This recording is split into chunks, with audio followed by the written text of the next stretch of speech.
ಬೆಂಗಳೂರಲ್ಲಿ ಕಾರಿನ ಮೇಲೆ ಶ್ವಾನ ಕೂತರು ಕೂಡ ಹಂಗೆ ಕಾರನ್ನು ಚಲಾಯಿಸಿಕೊಂಡು ಹೋಗಿದ್ದಾರೆ.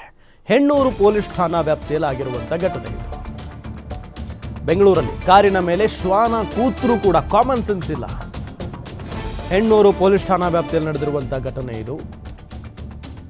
ಕಾರಿನ ಮೇಲೆ 2 ಶ್ವಾನಗಳು ಕೂತಿದ್ದಾವೆ. ಆದರೂ ಕೂಡ ನೋಡದೆ ಹಂಗೆ ತಗೊಂಡು ಹೋಗಿದ್ದಾರೆ ಕಾರನ್ನ. ಶ್ವಾನದ ಸಮೇತ ಕಾರು ಚಾಲನೆ ಮಾಡಿದ್ದಾನೆ ವ್ಯಕ್ತಿ. ರಸ್ತೆ ಅಪಘಾತ ಆಗುವ ಸಂಭವ ಇದ್ರೂ ಡೋಂಟ್ ಕೇರ್. ವಿಡಿಯೋ ನೋಡಿ ಪ್ರಾಣಿ ಪ್ರಿಯರು ಈಗ ಬಹಳ ಆಕ್ರೋಶವನ್ನು ವ್ಯಕ್ತಪಡಿಸ್ತಾ ಇದ್ದಾರೆ. ಆ ಚಾಲಕ ಯಾರು? ಎಸ್, ನೋಡಿ ಅಲ್ಲಿ ಮೇಲ್ಗಡೆ ಹೆಚ್ಚು ಕಡಿಮೆ ಕೆಳಗಡೆ ಏನಾದರೂ ಬಿದ್ದು ಬಿಟ್ಟರೆ ಅವು ಅಕ್ಕಪಕ್ಕದಲ್ಲಿ ಆಟೋಗಳು, ಬೈಕ್ಗಳು, ಬಸ್ಗಳು ಬರ್ತಾ ಇದ್ದಾವೆ. ಆ ಕಾರ್ಗಳ ಅಡಿಯಲ್ಲಿ ಸಿಕ್ಕಾಕೊಂಡು ಸತ್ತೋಗ್ಬಿಡ್ತಾವೆ ಆ ಶ್ವಾನಗಳು. ನೋಡಿ ಇಲ್ಲಿ ಮೇಲ್ಗಡೆನೆ ಕೂತ್ಕೊಂಡಿದ್ದಾವೆ ಶ್ವಾನಗಳು. ಅವ್ರದ್ದೇ ಅನಿಸುತ್ತೆ, ಗೊತ್ತಿಲ್ಲ ಅವ್ರದ್ದೇನಾ ಅಥವಾ ಬೇರೆಯವ್ರದ್ದೇ ಗೊತ್ತಿಲ್ಲ. ಅವ್ರದ್ದೇ ಆದರೂ ಓಕೆ, ಬೇರೆ ನಾಯಿಗಳಾದರೂ ಓಕೆ. ಬಟ್ ಕಾರ್ ಮೇಲೆ ಅವು ಕೂತಿದ್ದಾವೆ ಅಂತ ನೋಡಿದ್ರೂ ಕೂಡ ಹಾಗೆ ಕಾರ್ ಚಲಾಯಿಸ್ಕೊಂಡು ಆ ವ್ಯಕ್ತಿ ಹೋಗ್ತಾನೆ ಅಂತ ಅಂದರೆ ಇವ್ರಿಗೆಲ್ಲ ಹೇಳೋರು ಕೇಳೋರು ಯಾರೂ ಇಲ್ವಾ? ಆ ಪ್ರಾಣಿಗಳ ಜೀವಕ್ಕೆ ಬೆಲೆನೇ ಇಲ್ವಾ? ಹಾಗಾದರೆ ಏನಿದು ಒಂಥರ ಮೋಜು ಮಸ್ತಿನ ಇವರಿಗೆಲ್ಲ?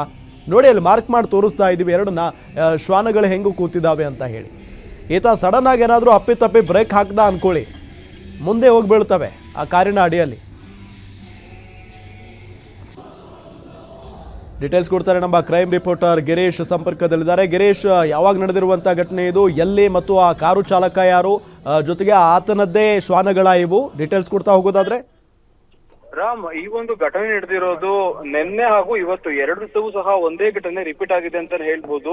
ಈ ಹಿಂದೆಯೂ ಸಹ ಆ ವ್ಯಕ್ತಿ ಅದೇ ರೀತಿಯ ಈ ಒಂದು ಕೃತ್ಯವನ್ನ ಮಾಡಿದ್ದಾನೆ. ಅದೇ ರೀತಿ ಹೆಣ್ಣೂರು ಪೊಲೀಸ್ ಠಾಣಾ ಪೊಲೀಸರು ಸಹ ಆತನಿಗೆ ಬುದ್ಧಿಯನ್ನ ಹೇಳಿ ಕಳಿಸಿದ್ದಾರೆ. ಆದರೂ ಸಹ ಆ ವ್ಯಕ್ತಿ ಬುದ್ಧಿ ಕಲ್ತಿಲ್ಲ. ಅಷ್ಟಕ್ಕೂ ಆಗಿದ್ದೇನಂತ ನಾವು ನೋಡ್ತಾ ಹೋದ್ರೆ, ನೀವು ಏನು ನೋಡ್ತಾ ಇದ್ದೀರಿ, 2 ಶ್ವಾನಗಳು ಕಾರಿನ ಮೇಲೆ ಕೂತಿದೆ. ಆದ್ರೆ ಆ ವ್ಯಕ್ತಿಯ ಶ್ವಾನಗಳ ಸಮೇತವಾಗಿ ಕಾರು ಚಾಲನೆಯನ್ನ ಮಾಡ್ತಾ ಇದ್ದಾನೆ. ಇದರಲ್ಲಿ ಗಮನಿಸುವ ಅಂಶವೇನು ಅಂತ ಅಂದ್ರೆ, ಒಂದು ಪಕ್ಷದಲ್ಲಿ ಏನಾದ್ರೂ ಹೆಚ್ಚು ಕಡಿಮೆಯಾಗಿ ಶ್ವಾನಗಳು ಹಿಂದೆ ಅಥವಾ ಮುಂದೆ ಅಥವಾ ಬ್ರೇಕ್ ಹಾಕುವ ಸಂದರ್ಭದಲ್ಲಿ ಬಿದ್ದಿದ್ದೆ ಆದ್ರೆ ನಿಜವಾಗಿಯೂ ದೊಡ್ಡ ಮಟ್ಟದಲ್ಲಿ ಒಂದು ಅಪಘಾತಗಳು ಆಗುತ್ತೆ. ಯಾಕಂದ್ರೆ 2 ವೀಲರ್ಗಳು ತುಂಬಾ ಸ್ಪೀಡ್ ಆಗಿ ಹೋಗ್ತಾ ಇರುತ್ತೆ. ಇಂತಹ ಸಂದರ್ಭದಲ್ಲಿ ಪ್ರಾಣ ಹೋಗುವ ಒಂದು ಘಟನೆ ಕೂಡ ಆಗ್ಬೋದು ಅಂತಾನೆ ಹೇಳ್ಬೋದು. ಹೀಗಾಗಿ ಈ ವ್ಯಕ್ತಿ ಎಷ್ಟು ಅಜಾಗರೂಕತೆ ಚಾಲನೆ ಮಾಡ್ತಾ ಇದ್ದಾನೆ ಅಂತ ಅಂದ್ರೆ, ಶ್ವಾನ ಕೂತಿರೋದನ್ನ ನಾನು ನೋಡೇ ಇಲ್ವ ಎನ್ನುವ ರೀತಿಯಲ್ಲಿ ವಾಹನವನ್ನ ಚಾಲನೆ ಮಾಡ್ತಾ ಇದ್ದಾನೆ.